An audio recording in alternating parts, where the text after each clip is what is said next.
de la composition, parce qu'un membre est parti.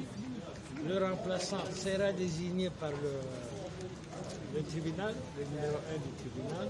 Et à l'audience qui va suivre, on va commencer par lire les procès-verbaux pour éclairer la révision du nouveau membre.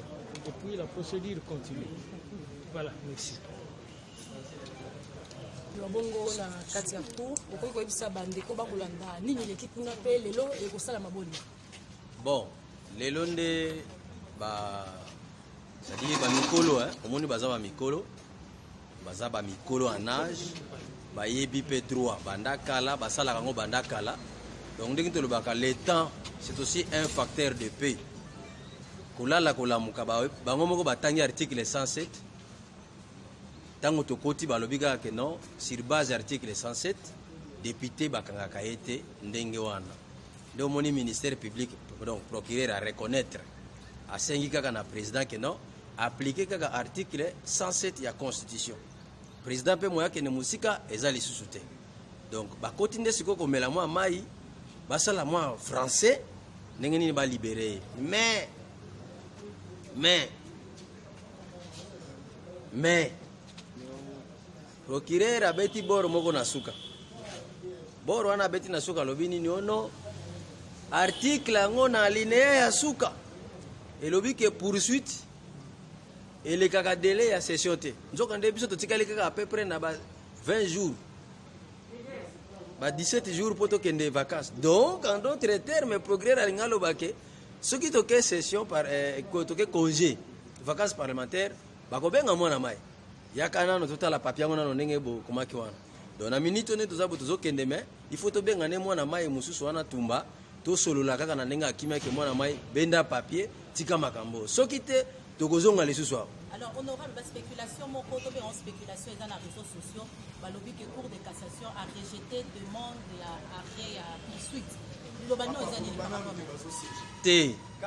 te bakoko rejeté te tozana notion ya séparation du pouvoir constitution o epesi ba magistrat ndingisa ya kozala pouvoir judiciaire nde constitution na epesa ba député pouvoir législatif. C'est-à-dire qu'on a ba immunité. Immunité là c'est mudaza intouchable, monsieur, mademoiselle. Immunité, ça va bien aux immunité, c'est-à-dire même malade ko zoyote. Même malade ko zoyote.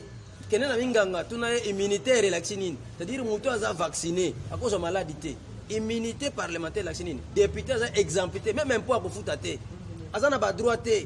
C'est pas en vain. Yango na ebisa kabino ke avant bon ndima mutaza la député botala soka za na bindingisa soki mutu nezo sala normal parce que na zo le kana boy général colonel major tout le monde doit m'obéir doit me respecter. Pourquoi pas respecter imbécile? C'est-à-dire pose la député pose la na mutu evanda bino ba pandisa ngo moyena mbongo même mutaza liboma bo salisa ngona ye akomi député finalement qui député aussi la valeur po bato musu ba lekani na ki député azo mériter même pas sali ya soda. Mais les colons abino na bambongo bezwazwa obebisi masolo. On a tingi pulu ozali député national mayeleka ki bongo na assemblée nationale ndenge basa ba destituer mwana mboka jama kabu ko na bitumba esali eloko te assemblée nationale toza kuna politique la politique c'est un monde d'intérêt master na bazolongola ye ko sala tama mwa lelo bate mutu musa ko bana munoko mutu musa lobi yango na likofi toza kuna toza na bangala obi mungala lakini mandomba madi c'est-à-dire likambo ya maloba boye eza te fo likofi toza kuna na biso mpe bakongo tozali tolobaka na munoko toza mpe na baluba baza mpe kuna munoko mabe toza na bikolo nyonso kuna c'est-à-dire mutu na mone eloko na ye yango mone nasalaka lwa moko avant ya kovote mutu avant ya konome mutu botala passé na ye pour que biloko wana ezalaka te mais est-ce que bino boyokaka bato lokola biso bantingi boyokaka biso parce que bi vote ni sama ngi ba ba irrégularité belé mutata na azali na aza poursuivi na justice bo sali kaka vote non mutaza poursuivi na justice biso sali vote c'est-à-dire en d'autres termes que la justice tient le parlement en état. C'est faux. Nous sommes un pouvoir séparé, pouvoir judiciaire, pouvoir législatif, pouvoir exécutif.